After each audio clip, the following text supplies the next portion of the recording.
House, and today I'm very excited to start this journey, launching my video spotlight. And I've got somebody here that I want you to meet. It's really exciting to have him be a part of the beginning of this journey. So hopefully you'll enjoy the video. A little backstory. This is Marcus from Liberation Tiny Homes. He's one of the owners. And I met him last fall at the Maryland Tiny House Festival.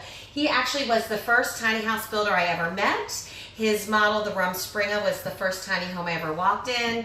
So it was the beginning of Snug House for me, and it just thought it would be fitting to have him be the first person cool. for the video spotlight. So cool. Thank you so much for doing this. Absolutely.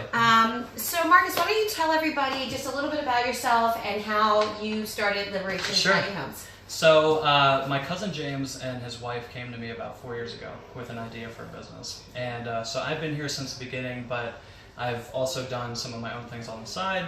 But I came back in June of last year in a full-time role and more of an ownership and things like that.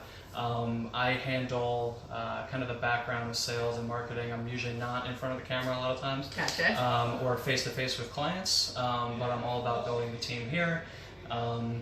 Investing in the lives of our employees because we've grown so much in the last couple of years. We sure have, which is really fun. And now we have a role for me to step in and do that and be kind of the backbone. Awesome. So it's really fun. Very cool. Awesome. Yep. So I'm just going to ask you a couple questions. The first, which is really important for me to learn, is what is the mission behind Liberation Tiny Homes? Like, why are you in this tiny house movement, and how are you motivating others? Yeah, I mean, our mission statement is it's all about the lives of our clients, right? So we're building products that help people take control of their lives. We have so much stuff in our lives. We have so much space that we don't use. Yeah. And so we build products that reflect that statement. It's really to help our clients gain control financially, mental space, all that good stuff. As more and more people work from home, as more and more people travel, millennials are the travel generation, right? Right, yes, for sure. So the products that we build kind of reflect that. But we're all about our clients, all about our employees, and lately we've taken more of a step into the community here in Lancaster. There's so much entrepreneurship around here, and it's just really fun to collaborate, and there's this like communal aspect to it, and everybody knows everybody, which can be good and bad. Yeah, right. But in our sense, like the businesses around here have just been so great of a support, and we have so much traction with each other now, and it's really fun. Awesome. So clients, employees, and the community. Love it. That's one of the things that we focus on. That's great. That's great. So a little fun question for you, because I'm always talking about my travel bucket list and what I love to do in my spare time. So I was wondering, what is on your travel bucket list as far as like a tiny home community that you haven't been to yet? Okay. So the West Coast, I've actually never been to a tiny house on the West Coast, and I've never really seen one on the West Coast yet to this point.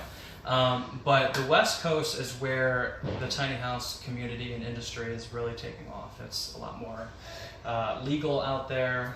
There's a lot more people buying into it, that kind of a thing. So like Portland, California, all those spots. So that's right at the top for me. Okay, awesome. Yeah, I've definitely been planning on getting out to the West Coast as well, and even getting into, I think I mentioned, because there's an Airstream out back, that I love Airstreams, and there's a place called Auto Camp out there that I want to check out. So yeah, it's on my list for sure. Awesome. We'll get out there. Awesome. Yep.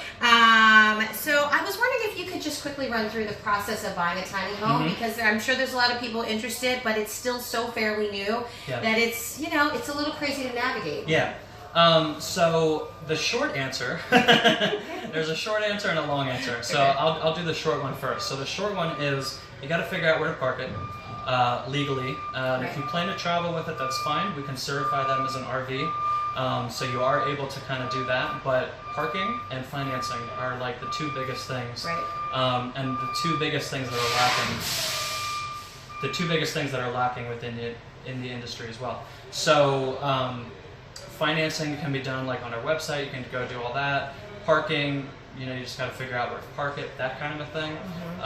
That's kind of the short answer. And then with us, like, just got to schedule an appointment, meet us at an open house, call in, email, whatever, follow us on social media. That's another short answer. Right. But the long answer of things is that the tiny home industry is so new and developing. There's a lot of things that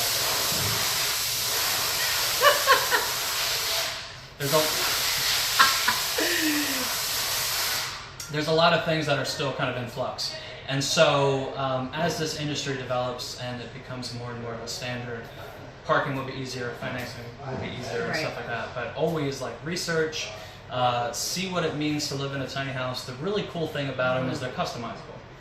We're a full custom builder, first and foremost, right? Yeah. And so people like that. The price point is higher than, let's say, a park model or something like that, but then the materials are better, and then you'll be able to customize, the floor plan. You'll be able to do an accent wall, all kinds of unique things. There's a first floor bedroom back there in this one, which is really cool. So we're starting to get into more and more of those things where people are really diving into what they need and researching it, and then building something with us. Awesome. Mm-hmm. Very cool. Mm-hmm. And then finally, I was just wondering if there's any words of encouragement or advice you could give to anybody that's looking to pursue the tiny house lifestyle. Okay.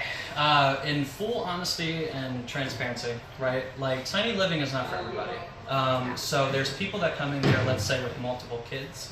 I would advise that that's probably not the best route to go. Yes.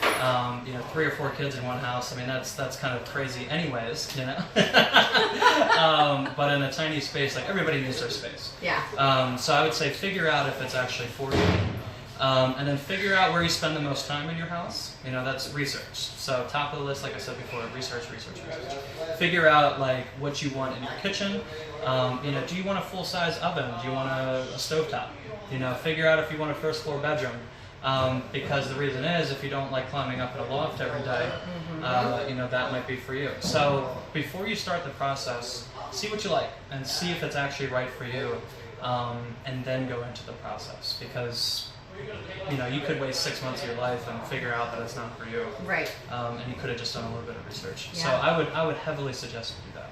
And there's all kinds of content out there to look at. There's photos, there's videos, there's go to an open house. Do these things that like you did. You came to an open house to investigate, and you found us. Yep. So find a builder that you want to work with, a trustworthy, somebody that's trustworthy and you can trust them and be with them and all that as a builder.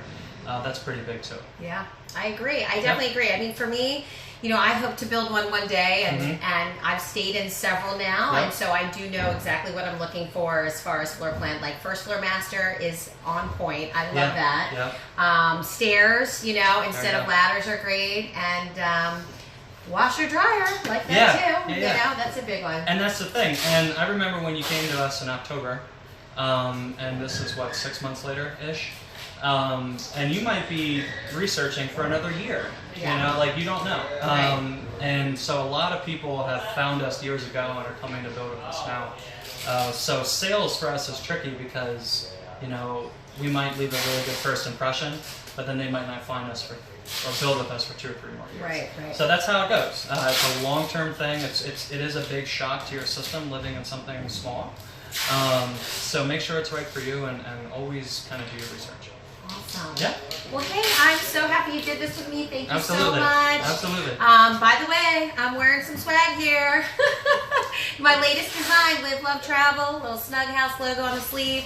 So PM me if you're interested in the shirt and follow along. I'll be doing these once a month. So thanks so much, Marcus. Absolutely. All right. Peace out, guys.